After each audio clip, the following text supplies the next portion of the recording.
talk a little bit about Game Changer. I'm going to ask you about flying saucers. That's a little bit teaser. People get concerned at this point in the interview if I haven't asked my flying saucer question. Yeah. Rest assured, it's Okay. coming. But first, let's make them earn it. Let's talk about a sports book, because I'm terrible with sports. If there's one thing that terrifies me, it's the idea of writing a sports novel. In fact, and altogether now I made the character a baseball player just to force myself to write in a little bit of sports. Plus, I figured if he was good with the bat, you got zombies coming at you.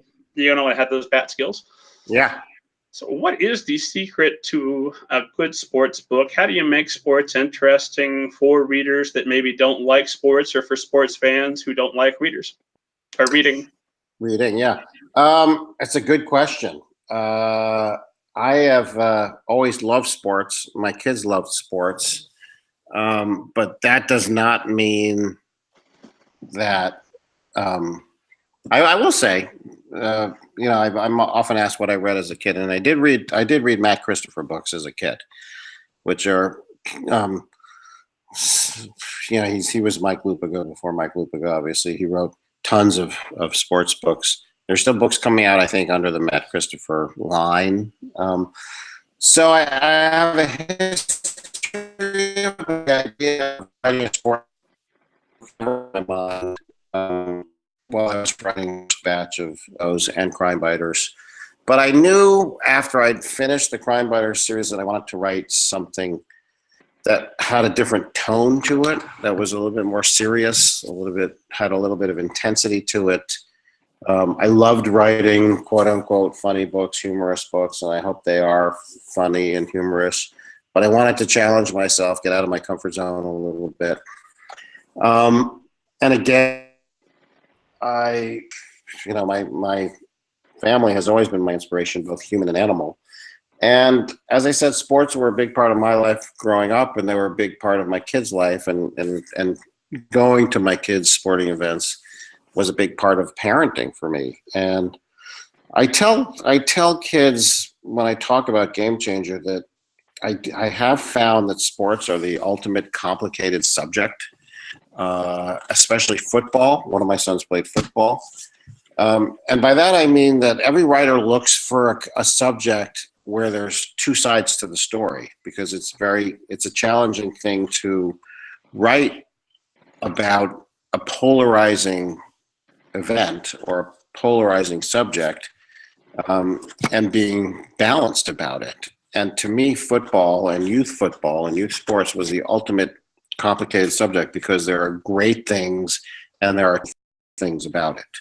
I love the game of football. I love watching my son play football, but it was an ambivalent. It was a love that was and is filled with ambivalence, because there's so much bad about youth sports and about football and about youth football. Combining those two things, there's the obvious, which is the danger. Just the safety of it, the danger of it.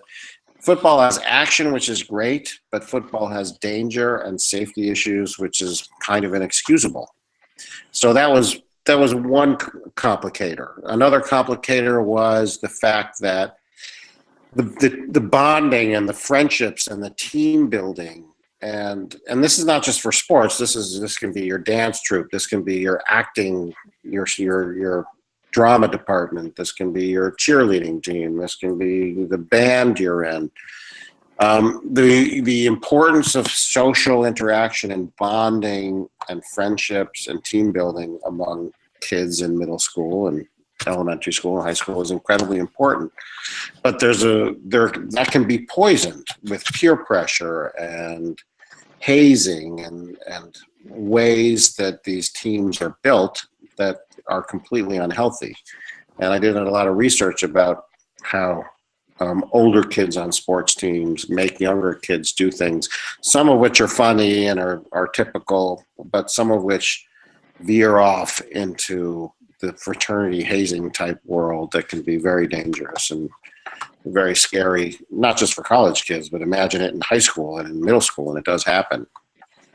And finally, the idea of teaching kids how to win and lose gracefully at a young age is because life is filled with winning and success, and it's important to know how to handle failure. And these are life lessons that you can take with you, hopefully, for a long, long time. But the extent of the emphasis on winning versus losing and winning at all costs that is part of youth sports at an incredibly young age is relentless and dangerous. And it's brought on by the kids themselves, the pressure they put on themselves. It's brought on by their parents, who are so intense and so desperate for their kids to succeed and triumph. It's brought on by coaching. It's brought on by the money-making apparatus that is youth sports now, which is such an incredible money suck, and parents feel compelled to spend so much money to give their kids the best coaching and the best training and the best this and the best that. It's huge. It's huge business, youth sports now. And so, and coaching, while coaching, coaches can be the most influential, positive impact on kids' life. There are many, many instances out there where coaches just go way too far and talk to kids in a way that no other adult would be allowed to talk to children in any other aspect of life. But because it's sports and because it's coaching and because it's football and because it's winning and losing, these adults get away with talking to these kids this way. So, all of these things made me think that it was a ripe topic to write about, which is why I ended up writing this book, Game Changer. The premise of which is a boy who he's about to become a freshman in high school. It's the summer before his freshman year, and he's trying out for the high school team, and he's a budding superstar player, and he gets terribly injured in this training camp. And he himself spends almost the entire book in a coma in the hospital. And the entire book is about his friends and his family and the community trying to nurse him and encourage him back to health, but also to figure out what exactly happened, because you think it's a standard football injury at the beginning of the book, but over the course of the book, it becomes clear and clues come out that something else happened. There was more at play that led to his injury.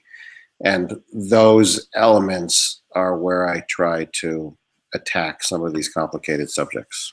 That was a long-winded answer, but that's essentially it.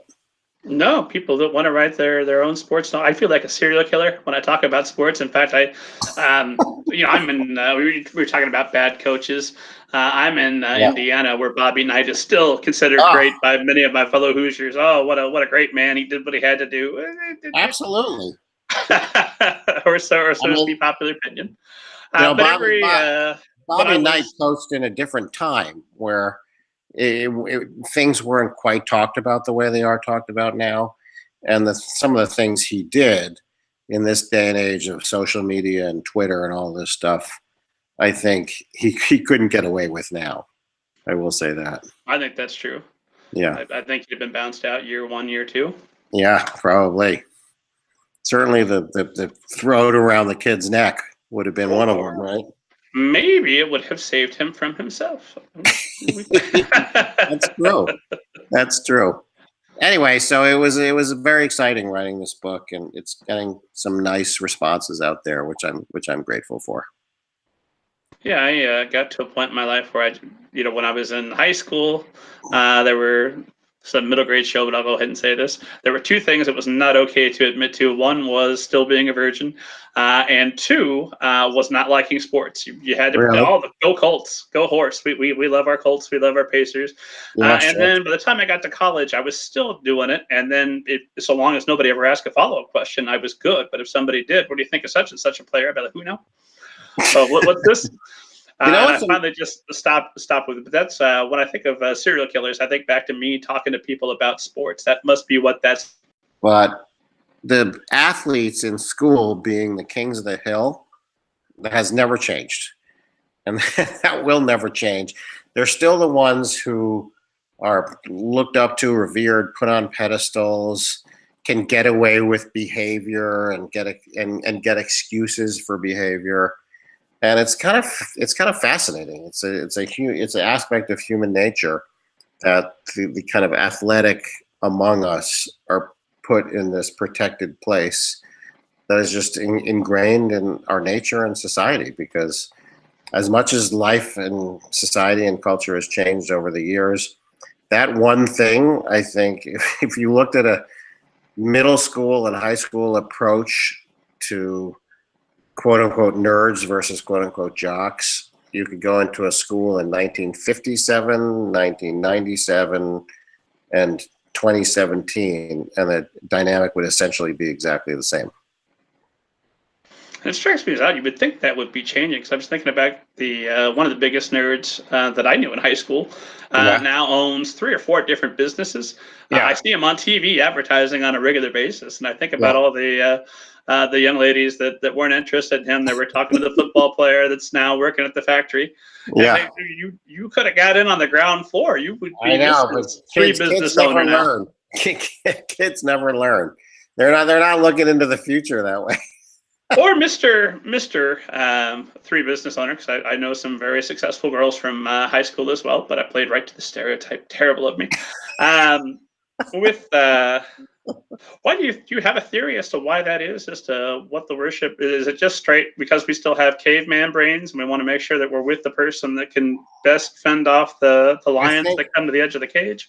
I think that's part of it. I do think that's part of it. I mean, I've seen studies where, people, men usually 6'1" and above are more successful in business than men 5'9" and below. It's just like part of it is just pure physicality and people's reactions to each other's physicality.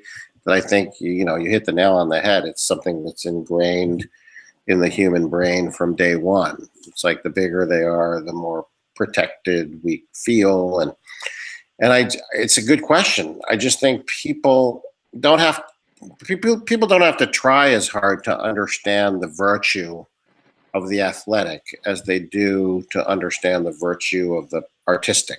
It's just an easier thing for people to go, oh my God, look how fast that person can run, or look how high they can jump, than to say, wow, did you hear the way that kid played that Bach fugue on the cello? That was amazing. It's not something that the 13, 14-year-old brain can necessarily lock into. So whatever impresses a young person the most and the easiest will continue to be the most powerful way to separate kids, juveniles, by status. And unfortunately, the brilliant cello player will never quite get the same response from his peers or her peers as the amazing basketball player will.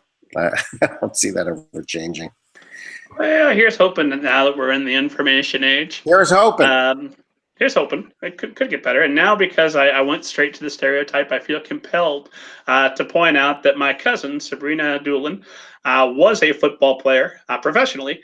She's the tough one in the family, and now she runs the Indiana Fear Farm, which is one of the biggest, if not the biggest. I know she's won a bunch of awards, but one of the biggest horror houses that runs every year. In October, you can go through her haunted barn. She's got a haunted hayride. She used to terrify me as a child. So when people ask me, why do you write scary things? It's a complicated answer. But one reason is because my cousin, who used to come over and hide in my closet late at night and whisper while I was trying to sleep, "This is a ghost. Go out to the kitchen. Don't tell anyone I'm back here or I'll kill your brother." Really creepy stuff. She used to terrorize me. So I got professionally haunted from a very young age that has spiraled me off into a career as a horror author now. So she's always been interested in scaring the bejesus out of people. But that one goes against 2 stereotypes at once. So I wanted to make sure I threw her out there as an example, because she is a jock who is absolutely a successful business person. And of course, she is an unstoppable female that I wish I had her discipline and her talent. All right. Well, people sat through the sports talk, so as promised, let's not let them down. The Tommy Greenwald. Do you have an opinion on flying saucers, and have you seen one? I have not seen a flying saucer. I don't have a strong opinion on. You mean whether they exist or not? Absolutely. What's that? Yes. Yeah. Do you think they exist, and do you think they're a concern for practical Americans? I wish I thought they existed, because it would show I have a much better expanse of imagination and the possibility of wonder. Sadly, I think I'm rooted in a more mundane form of reality that would lead me to believe that flying saucers do not exist. However, I do believe that there is functioning life in this universe in places other than Earth, for sure. They're just not coming here yet. Not yet.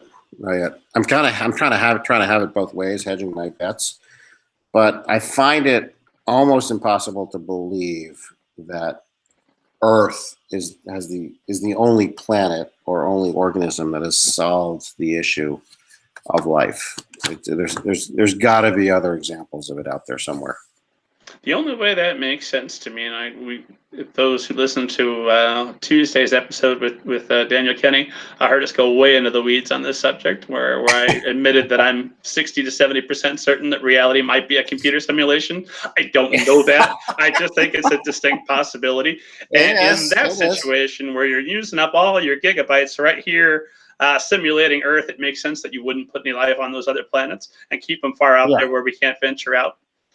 Yeah. Yeah, I will say that if my hunch is that we will be the first to find other life before other life finds us. That is my guess. Well, now for those people who are frustrated, he's talking to the Tommy Greenwald. Why is he wasting his time with tabloid nonsense? Okay, well let's move on to talking about writing humor for kids, because you are extremely